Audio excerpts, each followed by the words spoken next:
Ladies and gentlemen, I am the Crypto Crow here with Bart Verschoor. I think that's right. Bart Verschoor. We'll be right back with a giveaway, with some fun stuff. I've already been talking to this guy for a few minutes before this interview. He's going to be fun. We're going to have a good time. So we'll be right back after this brief disclaimer. Stick around.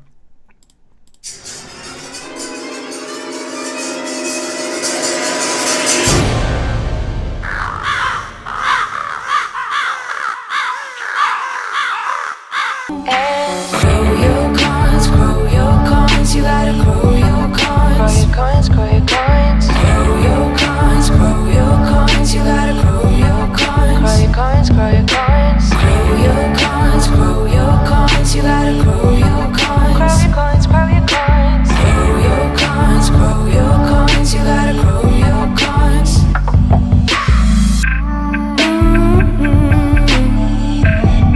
Grow your coins, grow your coins. And we are back, and I'm noticing dropped frames detected. Sometimes there's just nothing I can do about it. In the middle of a big storm, I didn't get any dropped frames, and sometimes I do. So hopefully this all is pretty clear. Welcome, Mr. Bart Verschoor. Thank you for having me, and I'm excited to be here. Let's have some fun with seals. Have some fun with seals. Yeah, I don't club baby seals or anything, but I do like I like this project. Here's the thing, and I've talked about this seal network and this whole seal platform quite a few times, over the past, I don't know, month maybe. And I dig what you guys are doing. And I think that so let's get into exactly what this whole project is. Let's kind of break it down for people. Because I think baby seals, yeah. So I think that some people who get what the technology is and get what you're trying to do, I don't think a lot of people understand kind of the exponential growth potential of what this thing really means. And so I figure I'd give you the opportunity to kind of break it down a little bit. Right. So there's the technology part, which is very important. And I think we have, I know that we have superior technology compared to other projects out there. Also blockchain projects out there that obviously exist. So we really nailed down the technology part, but that's not really what it's all about, right? Because we all know that this blockchain industry is waiting for adoption. So this is actually where our strength is really gonna come into play. I'll talk about that a little bit later. So what do we actually do? So we are a product authentication and services platform based on a blockchain, obviously. So what we do, to boil it down in a nutshell, from a technical point of view, we combine near-field communication chips and the blockchain and an application, and I can show it to you right here. Just do a little demo. This is the Seal app. Should be opening right now. Yeah, there it is. This is my favorite Super Nintendo game. I got it graded and everything. So there's this chip on the back, and I'm just gonna show it to you right here. There, and it's already authenticated. So now I know 100% sure that this one is real. It's not counterfeit. It's genuine. So it's that easy. And what makes this unique is several things. We know 100% sure that this is genuine, and this is because our chips, even if they were to be duplicated, because you can just duplicate a chip, right? So we all know that the blockchain is very secure. The Bitcoin blockchain hasn't been hacked before, so there's a lot of trust there, and that's on the database side. But you can still copy a chip, so you're not solving anything. So this is what we've actually solved. So we use dynamic NFC chips. These chips, they change state every time you touch them. And our network picks up on these changes, and if you duplicate it, they run out of sync and they don't work. So that's from a technical point of view what we do.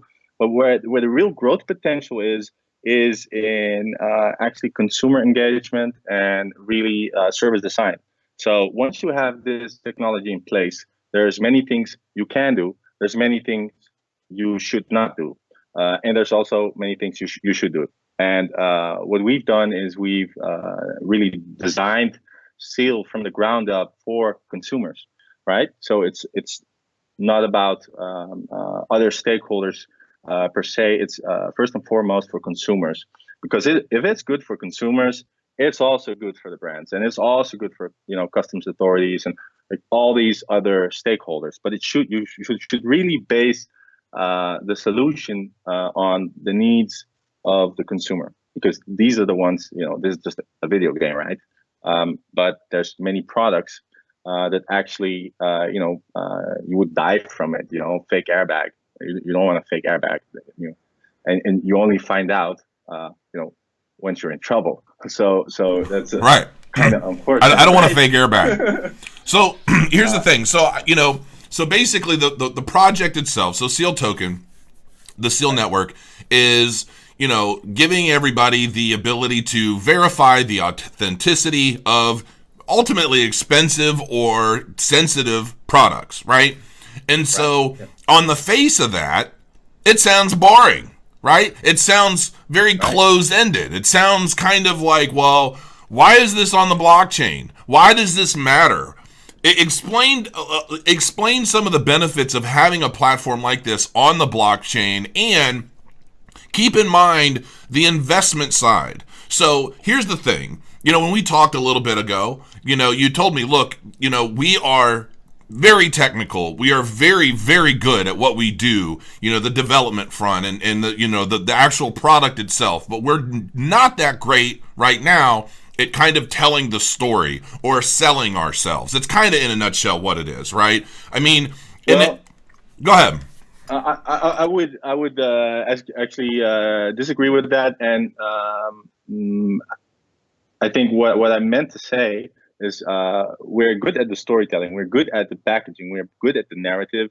I think so. We discussed performance of the token sale, and it's been okay, but it hasn't been what we all ideally would love, right? I mean, we all know the market is down. It's a bear market. You can't expect miracles in a market like this. And my point isn't to down you. My point is to basically kind of set the stage for the fact that, for people who, okay, let's take the crypto market and let's cut it into different segments, right? You've got the extremely technical people who they read through a white paper and they get sprung at all the mathematical equations and all of the technicalities of the white paper, right? They just love it. They eat it up. It defines their life. Then you've got the middle people who are like me. I feel like I'm in the middle. I read the white paper. I understand it. I get what's going on. I'm not going to understand any of the formulas or calculations.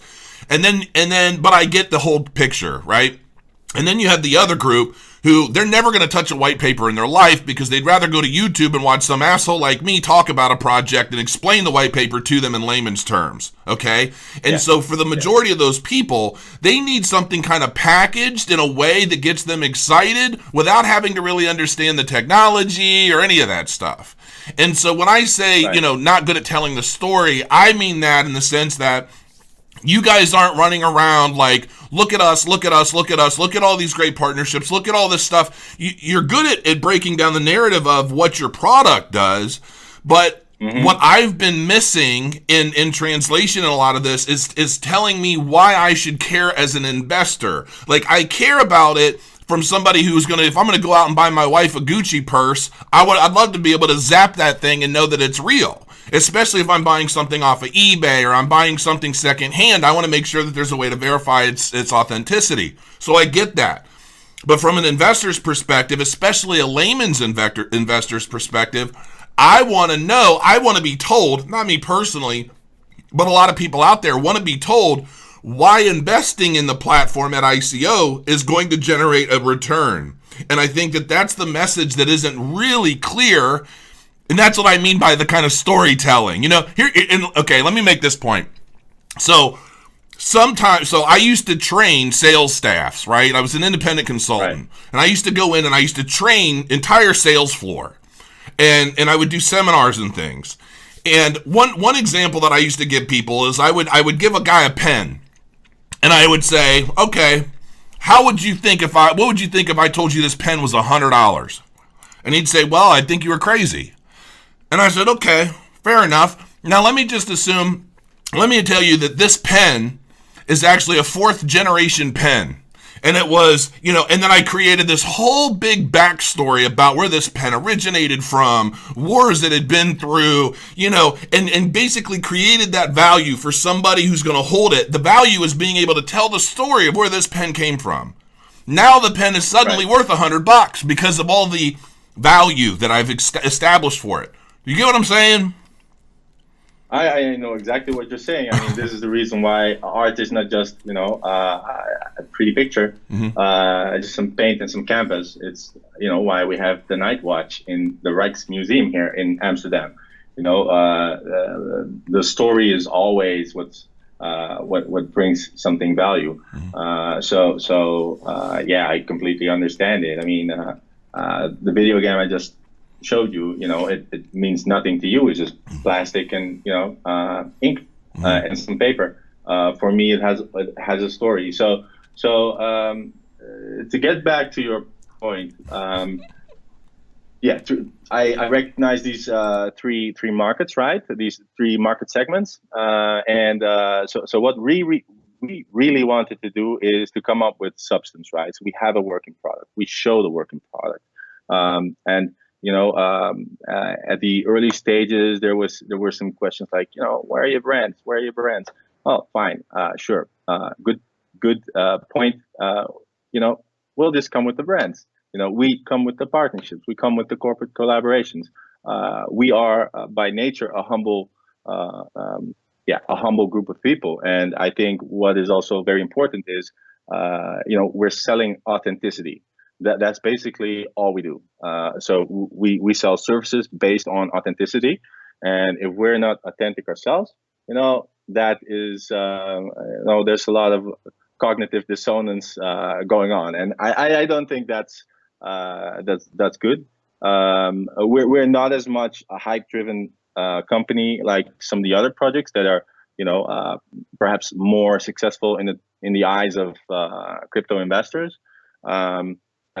Purely because of that hype, but at some point that hype will need to be answered for, and that is when you will see Seal win the race, because we have the substance and we know how to get to the clients, we know how to get to the partnerships, we know how to get to the governments. This is who we are, right? We're just waiting for that crypto apocalypse, because a lot of these projects are just gonna disappear. They're sitting on a lot of money, but it's gonna get wiped out at some point, and then we'll have our revenues, we'll have a stable company, and we'll also have a valuable token that's running this entire operation. So that is, I think, where the value is, that we're actually doing real stuff. Perhaps we should shout louder. I sort of agree with you. We should shout a little bit louder. Just a little bit. But just make me feel something. Make me feel it, brother. Shout it from the rooftop. Like one or 2 notches, right? I agree. That is a fair point, and it's a point. I get your perspective, though. Like, to be very fair about it, I get what it's like to, like, I joke around about how, like, early on in some of my old videos, my old business partners used to tell me I was such a purist, right? It's like, well, why charge X when you can get away with charging much less, still make a profit, everybody's happy kind of thing. Or, you guys kind of have the tortoise and the hare perspective, where it's kind of like, all right, well, all these rabbits are running a lot faster, and that's fine, but they're going to burn out and fade away and leave the race, and we're going to still be chugging along, growing slowly over time and making something of ourselves. And, like the question that I asked before, why the blockchain? Somebody had posted, because you can't hack the blockchain, stupid. Like, I get that. I don't even think he was talking to me, but a really smart guy. Yeah, right. Yeah, he's brilliant. Apparently, he just summed it all up into one sentence. So, but what I do want to understand a little bit better is, right. Okay, you've got like 6 days left of the token sale. I go out, I drop $5,000 on Seal tokens. Why is that? Why is the value? I'm not telling you to speculate on your own coin, okay? I know you can't do that. But why is the value of the Seal tokens going to continue to rise over the next 6 months? Explain how the use case of the token is going to drive up its value. Even if you let's say you don't meet the hard cap. Maybe you don't have, 60,000 people in your Telegram or whatever. But you launch a viable product with a strong use case, a strong system backed by an incredible team, and tell me why that coin's going to go up in value or potentially should. All right. So we talked about sales, right? So we already I think agree on that we have actually the superior solution from a service design perspective, from an engineering perspective. The whole thing is just solid. So why? So what is the utility of the token? You use the token to actually, when you claim ownership, you pay in tokens, and you want to claim ownership to be, the proven owner of the product. This would enable a lot of things from a security perspective. So if your item would be stolen, then if that person ever gets checked by law enforcement and the product scanned, that product will return and the person will be punished for it. But also think of consumer engagement, right? So we talked about sales and marketing, and so how are we going to solve this, right? Because obviously, like, we're not reaching the people in the crypto communities as much as we would have liked. I think we're still doing a good job in the bear market, but point taken. So how do we do this? How do we get this? So how do we get this product out there in hands of real people? Well, I've two very good answers for that. So one is we're not going to build out a consulting arm and a sales force of like 200 people and manage all these projects individually. We do that right now, but what we're actually building out and what we're already getting good market response for is what we're doing is we're working with value-added resellers or consulting firms that actually sell the product for us to their clients, right? And now all of a sudden, you have a sales channel not of hundreds, but of tens of thousands of people. So actually, a consulting firm Deloitte has pitched Seal at a customs conference in Belgium last month in front of 250 people. Many of them in the logistics or brands or in law enforcement or government, and they pitched Seal without us being there. They're already putting us in front of clients, and this is how we scale the sales operation. So how do we do marketing? Because this is sales, right? How do we do marketing? Obviously, we're not reaching these people yet. And we still need to reach these people. So what do? Well, we have we're working on an API so that third parties, such as brands, will be able to integrate Seal in their own smartphone apps. So they don't have to, the customers don't have to download Seal. No, they can just download Nike Plus or Adidas Confirmed or any other, branded application. So these brands are going to do the marketing for us. And you know what? These are the companies that are the best marketeers in the world. This is basically all that they're doing, right? This is what they're selling. They're selling basically membership to a community based on their values, based on the lifestyle, and they're wrapping it up in a product and marketing it. That's all they do at the end, and you, as a consumer, want to associate yourself with these values and that lifestyle and blah blah blah blah blah. That is really our strategy, and this is why we will be able to reach mainstream adoption. And the utility of the token is just really strong. So you can pay services on it, but eventually we also want to enable people to actually pay for the product in Seal tokens. So you're not paying in euros, or you could, but you could also just pay in Seal tokens. That is the okay. Wait a minute, right there. The currency of authenticity. That is something that I don't remember even getting before. So basically, I'm going to go to a store. In the white paper. Yeah, well, shit, man. You know how many white papers I read? So I can go to a store. Oh, and by the way, I had your doppelganger in a picture next to your face for a few minutes when you were. I think it was you when you were in Star Wars. But because you look just like Ewan McGregor in Star Wars, just so you know. Which isn't a bad thing. So okay, so I can go into a store and I can zap a product, whether it's a video game, a pair of shoes, or a purse, and then the stores that are utilizing the sealed network to authenticate their products are then going to let me purchase that Gucci purse with seal tokens. Not that Gucci purse is in this, but just hypothetically speaking. Right. The ultimate vision is that, and there's a good reason why you would want to do that. Like, why not euros, right? Well, for the time being, euros is fine, or USD, or whatever other currency. But the thing is, secondhand market is a really important factor, right? If you're talking about fraud, and if you're talking about blockchain, you're essentially talking about trust issues. Where are these trust issues the biggest? Eventually in the secondhand market. What frequently happens is you buy something from Craigslist or eBay or Marktplaats or whatever local marketplace you have, and you meet up with the guy. You want to buy the product, but you have like a different bank, so transaction would take 2 days. So you go to the ATM and get money and just pay, right? Well, oftentimes these banknotes themselves are fraudulent. Also, getting credit card payments back is also a problem. There's a lot of credit card fraud still.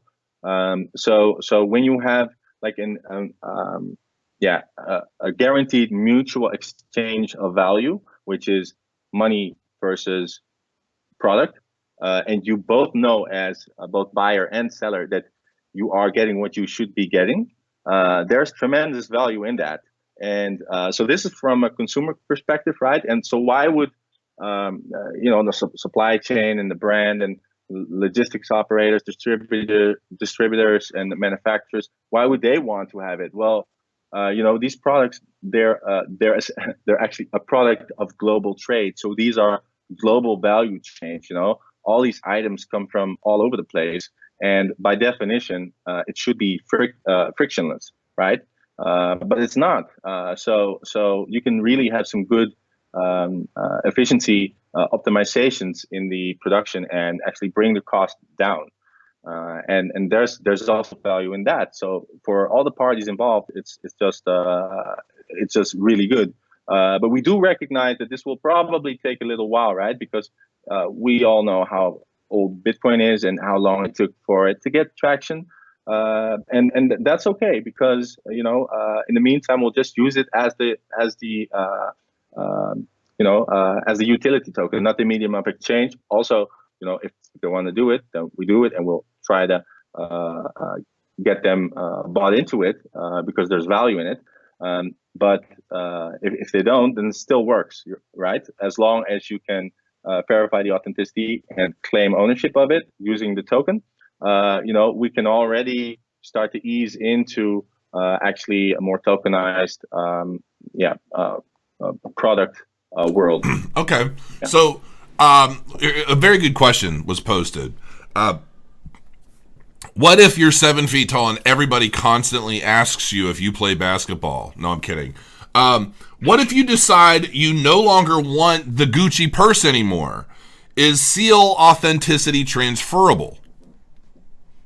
So I buy a purse after I've authenticated it, but I'm like, a month later, I'm like, I don't want it anymore. It's already out of fashion. You know how women are.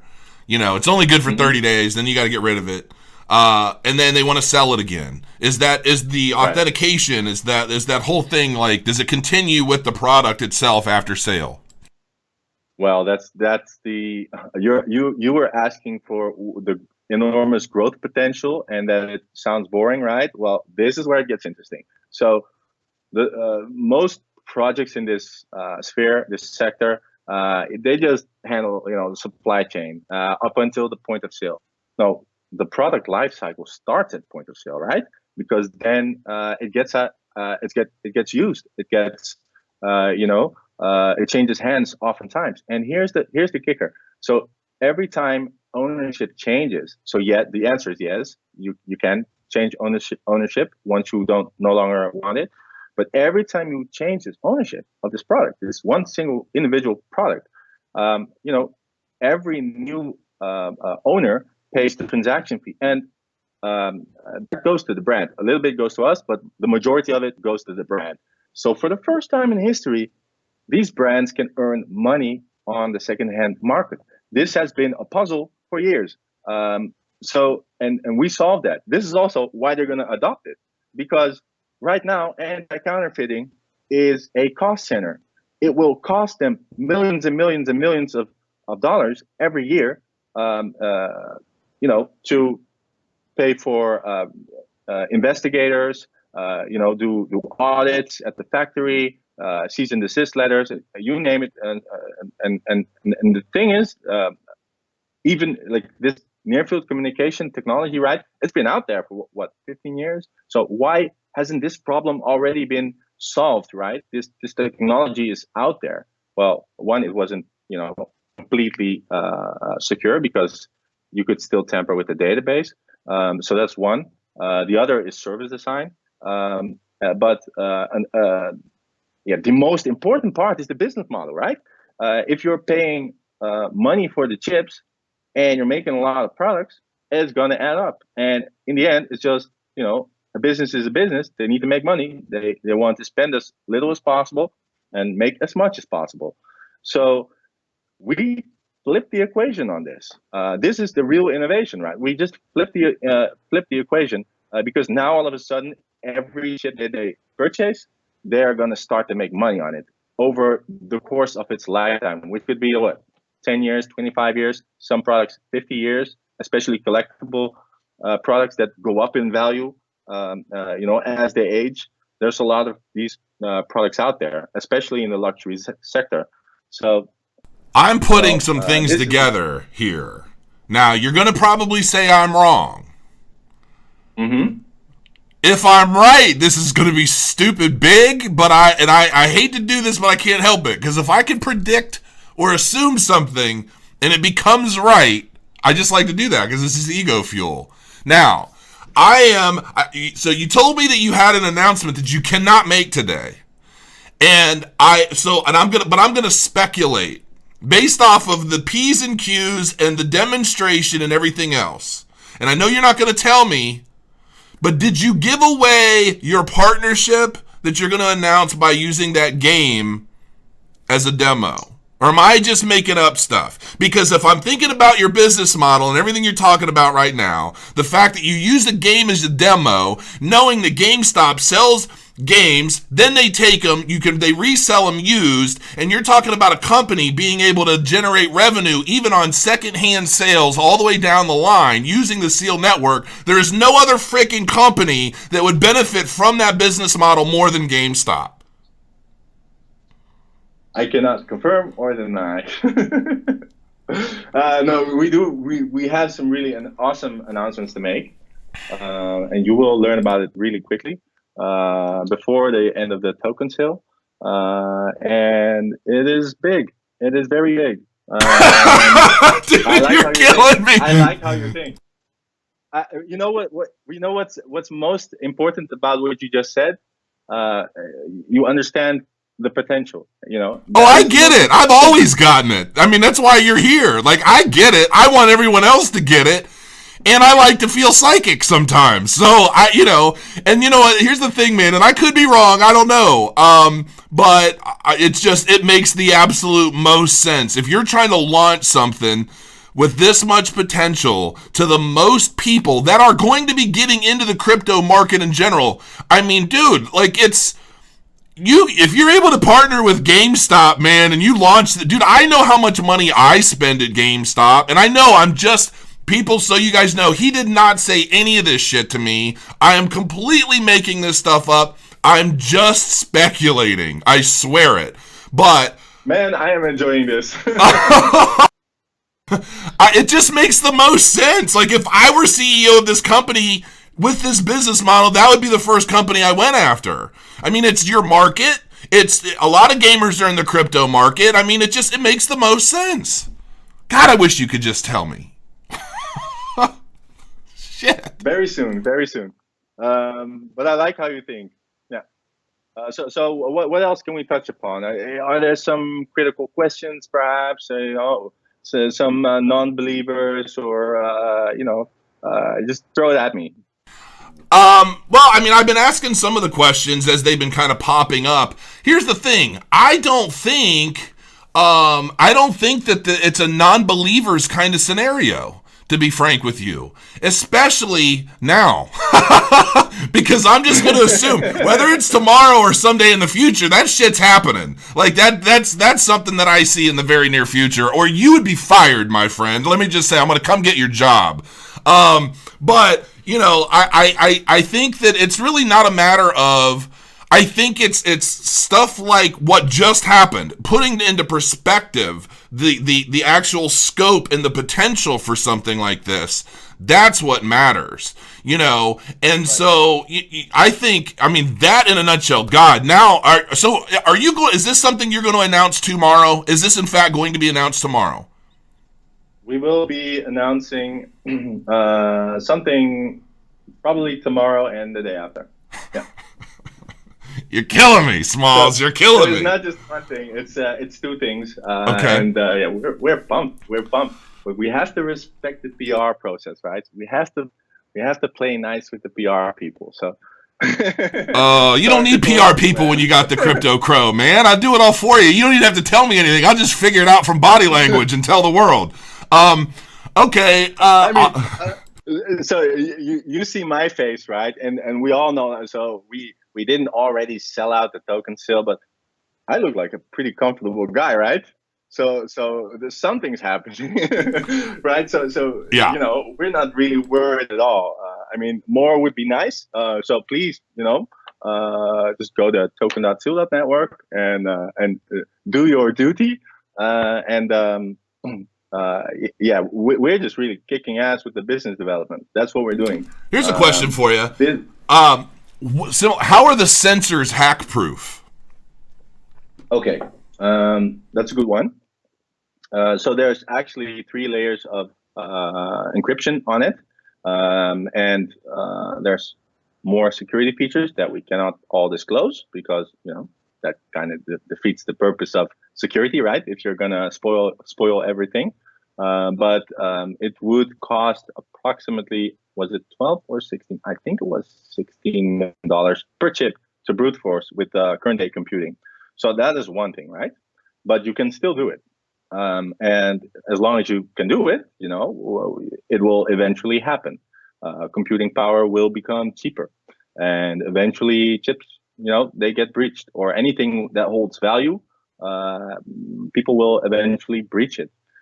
So what we do is these dynamic chips, they just change state every time. So even if you duplicate them, the information itself on the chip, these are read-only chips. They're not read and write.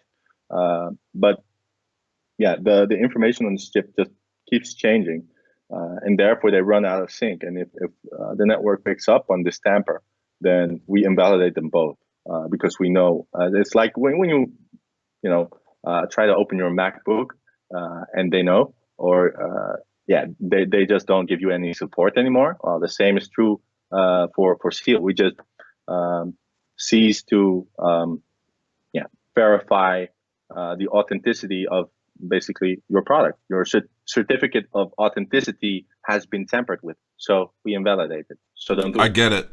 Yeah. Love you too, Ariel Rebo. I think so. So we've got a hater in here. He's talking, but he's not telling us anything. And I'm like, you are telling us a lot of stuff. I'm not sure. So I want to put him on the spot here. Crypto cruising. What do you want to know, sir? Give us a very specific question, and he will give you a very specific answer. I do feel like there's a lot of information associated with your answers, but I feel like you're really just trying to explain a lot of complicated shit in as simple a way as you can. But some people just don't get it. I agree. LOL. Haters everywhere. There's 3 separate giveaways, each worth 1,000 seal. Yes, we are going to be giving away a total of 3,000 seal tokens. And my prediction is you're going to be able to buy video games with it, damn it. So, Well, 1,000 seal is about the price of a video game, is it? hey man, it better be So, at some point. We'll see. Explain to us, Simple Jacks. Okay. Tell us crypto cruising. I think crypto cruising might have taken a vacation because he's not asking any questions. well, I do like the haters as well, right? Because it's good to have lovers, it's good to have haters, and not being able to awaken any sort of emotion, that's the worst. That's where you don't want to be. So haters are good. They're passionate, and they're critical. And actually, some of our community members, man, they fried us at the start. They were so critical, and they turned out to be our most loyal champions of seal. So the I boomerang actually effect. like haters. Yeah, exactly. I mean, they're just very passionate, and just because they don't agree or they are not on the same side yet, doesn't mean they cannot be converted. And once they do, they immediately identify, they're really doing something special. I didn't even mention. So we're using these dynamic NFC chips, right? And we're based out of Amsterdam, the Netherlands, and fortunately, also NXP is also based out of the Netherlands in Eindhoven. It's like an hour drive away, something like that. If you put some gas behind it. But what is NXP? NXP is a spin-off of Philips, and NXP actually co-invented NFC technology with Sony. Sony, PlayStation. No, I'm just putting a few. Yeah, you keep messing with me there, Bart. You keep messing with me. No. I have not spoken to Kazi Rai. But I do come from the games industry. But I'm sorry, I'm really leading you on to something, and I don't want to do that.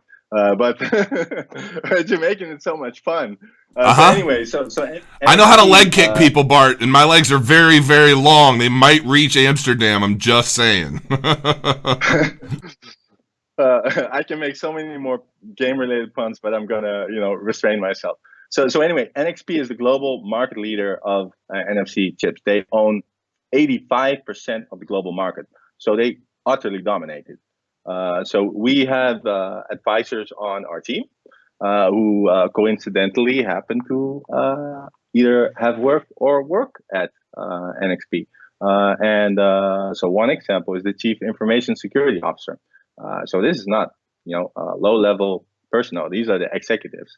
And they're on our advisory. And I can tell you a lot about NXP. But I'm not allowed because we're under NDA. Those suck when you're a YouTuber. Yeah, well, the thing though with NXP that I can't tell you about it's a security company. It's a semiconductor company, but that's security. And it is like Fort Knox. You don't just reach that company normally. They don't even have normal clients. You go to other sales channels to get their products, and we are actually speaking directly with them about what we're doing and about other things that I cannot disclose. So I've got another. You say you like haters, so I've got a question from a hater, and I'm not sure I understand it, but I figure you seem like you like having fun with haters, so we'll have some fun with it. So Pavan Kumar, why did Supoman dropped out of your project? Haven't you paid enough, or your project is worthless? I'm not even sure what to make of that, but he sounds like a hater, so I figured I'd throw it at you. Well, we certainly didn't pay enough because what we paid was $0. So obviously that didn't help. We were actually not even in contact with him. So he did a very objective, that's actually not true. It's not objective. It's never objective, especially when you have a good position in another supply chain project. Let's just keep it at that. But he tried, I guess, his best to do a easy to digest, review of what we're doing, and he got a lot of things right and a lot of things wrong, and we actually called him out on it and asked them, there are any inaccuracies? Do you want us to address it or something? Because this is factually incorrect.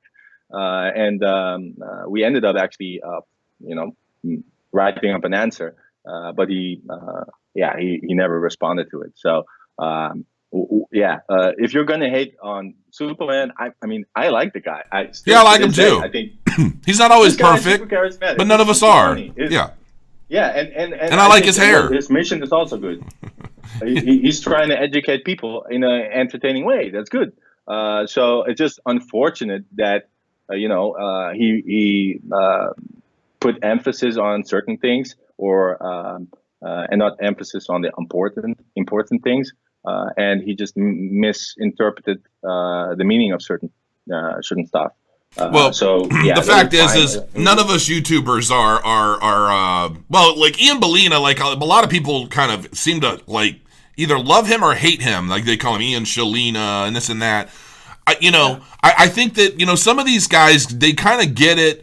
Me included. Like I catch a lot of flack for doing paid reviews, right? Even though I've flat out told people like everybody that follows me knows how my reviews roll. Like if it's crap, I'm telling people it's crap, and I'm gonna take my Bitcoin straight to the bank. There's nothing they can do about it. It is what it is. So in a lot of companies, they don't do their due diligence on what to expect from me, and they try to get me to review a crap ICO, and they think that paying me a Bitcoin is gonna make me like be their biggest cheerleader. Well, they learn that's not always the case.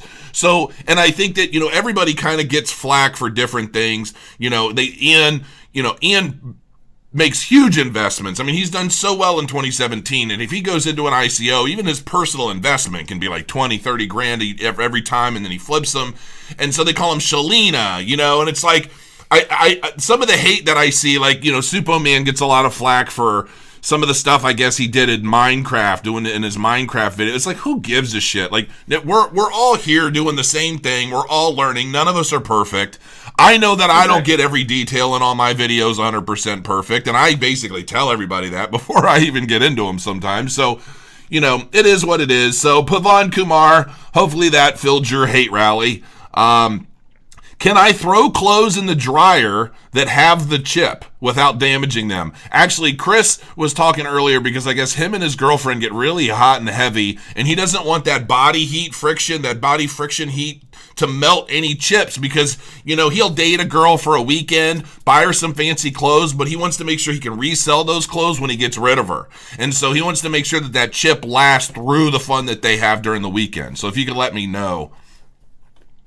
Okay, so if all his girlfriends start claiming ownership, and that's recorded, then it gets bad because you see all these girls in the Provenance Trail, and no, but anyway, so you have a chip.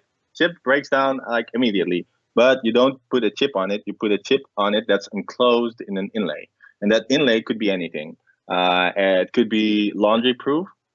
So waterproof and temperature proof, but it could also be like flexible or hard, or there are like different inlays for different use cases. Some are bigger, some are smaller, etc. So yeah, there are laundry proof inlays. Yep. And okay. As for dryers specifically, I would need to double check and try. I don't have a dryer myself. I just hang my clothes out. You air dry everything in Amsterdam? There's quite some humidity, so no. I have my ironing machine, my iron. That's the word, right? Yeah. So the heavy piece of metal that gets hot. Yeah, I know what an iron is. We're good. I haven't used one in a decade, but I have like the most advanced iron you can imagine. The thing is amazing. But anyway, so it depends on the inlay, and there are inlays that are resistant to laundry. Okay. Yeah. Somebody said, why create your own chip instead of using what's already out there? We're using what's already out there, but eventually, if money is not an issue anymore, then we have certain ideas to optimize it specifically for the blockchain. That would also probably bring the costs down for the chips. if we develop it ourselves. Unfortunately, NDA. Yeah, Gotcha. but there are good reasons to want it. Right now, it's not important at all. What is important right now is that we just get clients, pilots, partnerships, get our internal company off the ground, right? Get processes in place, and really scale the business. That's basically what we need to do, and then the rest will follow. Yeah. Okay. So here's what we're gonna do. Go. I'm gonna roll the dice. Roll. I want to see some Ethereum wallet addresses in the chat right now for the next couple minutes. I'm gonna let them go through, and then I'm gonna pick 3 to get 1,000 seal tokens so that you guys can buy some video games here soon. That's when this press release comes out. If you guys are in fact partnered with, if you end up partnering with a game company, I want to be mentioned as being psychic, amazing, and devilishly handsome in that press release. Holy cow! And I know I'm totally just it may very well not be GameStop, but it would make the most sense. And I'm sure that if it's not GameStop now, it's going to be very, very soon. Holy cow! Okay, these are coming in so fast. I don't even know how the hell I'm going to pick. Let's see here. Who do I see as being really big? So I see Jorge a lot. Jorge Carrera. You are the next contestant. I'm just kidding. All right, so if Heather, I assume Heather is watching, Jorge Carrera, Correia, that better be an Ethereum address, because if it's not, you're screwed, because that's the one that Heather should be writing down and using. Let's go. Let's find some more here. Let's see. I just like to keep people in suspense, because this is like the moment, right? The moment of truth where they're gonna get some stuff. Chris A. I do believe, sir, Chris A. deserves some seal tokens. So make sure you jot that down, Heather. Chris A. Let's see what else we got. One more. Are you looking at chat? Do you want to pick one? I'm actually not looking at chat right now. Not looking at chat. Okay. Let's see here. Waiting for a goodie. Who should it be?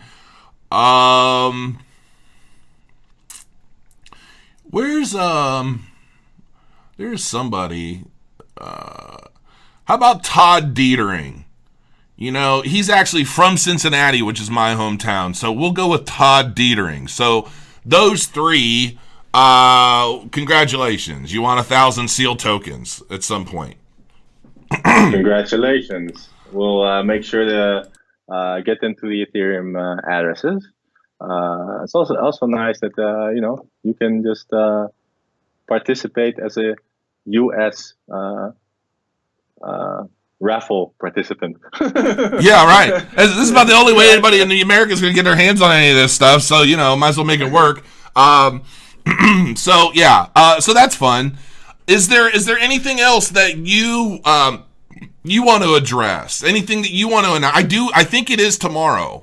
Today is now tomorrow. If you look at your watch, we fast forwarded that by 24 hours, and you can say anything you want now without having to worry about any PR protocols. Well, I can tell you that hints have been given in this video. So if you want to rewatch it, you could probably figure it out. That's one thing. What else do we have? Well, there's actually so many things to talk about. I could spend the next 3 hours talking about Seal, our strategy, what we're doing, why we're better. There's just so many things to cover. So give me Maybe. let's narrow this down a little bit in the easiest way possible. So let's say I'm on the fence right now. I'm interested in Seal Network. I just watched this whole interview. I'm kind of jazzed up because the Crypto Crow's freaking awesome. And, you've done a great job. And, and you look like Ewan McGregor in Star Wars. So all Star Wars fans are now contemplating getting involved in this thing. Here, I'll put the picture up again for those of you who are tuning in late. There you go. There's Bart in his movie debut. So what do you want to tell people who are on the fence about getting involved at the ground level of Seal Token within the next 6 days of ICO? So U.S. investors, accredited or not, can they participate, or is this completely cut off to all U.S. people? Unfortunately, US is really out. We really want to accept you, but man, just buy me immediately on the exchange when an exchange announcement comes at some point. Which, this legal stuff is really not a lot of fun, is it? No, it's not. I deal with it too. So for people who are on the fence, ask yourself, why are you in this space? Is it because you want like instant returns and just basically go all in on like penny stocks? If you're going to do that, then you're going to be right a lot of times, and then you're going to lose everything. That's what I think. Not financial advice, but I think any sort of contribution that you would make in another project, whether it's a token project or it's a company, if you're going to participate in it, then you need to really balance your risks. And so what I really think is important specifically for investors is that you place your bets on projects that are going places. And we have the proof, we have market proof. We're actually already integrating it with a client in Italy. It's a vineyard. They sell the most exclusive wine in Italy. They retail for 1,200 euros each. And even the bottles they're Moretti glass. It's the finest Venetian glass blowers that make just the bottles. Like these bottles or the Moretti glasswork is actually featured in museums. So we're actually already placing these chips inside their product. So there's real clients, there's real partnerships. We have the leader of the big four that's already helping us push Seal out and actively helping us present at for instance the customs conference and more in the future. So this is really going somewhere. And if the global trade partners of Deloitte recognize the value of Seal, who have spent their lives, their entire careers doing global trade, then you're probably onto something, right? So. Right. One last question. When do you expect Seal to hit exchanges? Is there a time frame that you expect that this is going to hit exchanges? Well, it's one of our biggest priorities, of course. You need liquidity and volume in the market. It really sucks that I can't say anything about it. It sure does, man. But we know that volume and liquidity is important. It's important for sustained token traffic and also the generation of value. And I know that crypto investors are different from traditional investors. I realize that. I know that. I also know that times have changed a little bit. If you just throw any token to the wall, it doesn't stick, it just falls. But we're not just any token.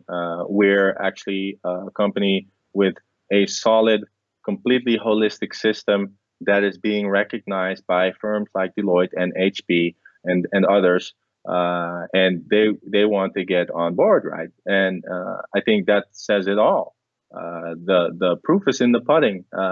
When we were still in the first stages of the project, or in the first marketing stages, we got a lot of flack. Your team is weak in your brands. You don't have brands. Give me the brands. You don't have partnerships. Well, we accepted that criticism, and it's fair. Well, now we have it, so now we get to brag, right? So now it's like we can redeem ourselves. We do have it, and the proof is in the results, and the results are there. Yeah. The haters, please keep hating, because eventually it just means you're passionate and you want to eventually. Haters gonna hate. Haters gonna hate. I think haters gonna love, because eventually they will be converted. They will see the light, and the question is, at what price point will they realize it, right? The sooner they do, then I hope the better. My wife hated me till she tried it, and then she married me. All right. All right, ladies and gentlemen, thank you guys for joining us for another interview. Bart Verschoor, man, you've been great, dude. I had a really good time. An hour flies by when you're having a good time and you're trying to make some psychic predictions about the future of a nice project. So we'll see what happens over the next week here with all of your big announcements. And I can't wait to see a big picture of me that says "nailed it." But we'll see. We'll see if that actually happens or not. Again, for those of you, I really don't know. I'm just having some fun. So Bart, thanks for joining me. Everybody else who attended, thank you. I've got a live interview with UTrust CEO tomorrow, and some other fun stuff. So until next time, folks, crow your coins, and I'll see you real soon.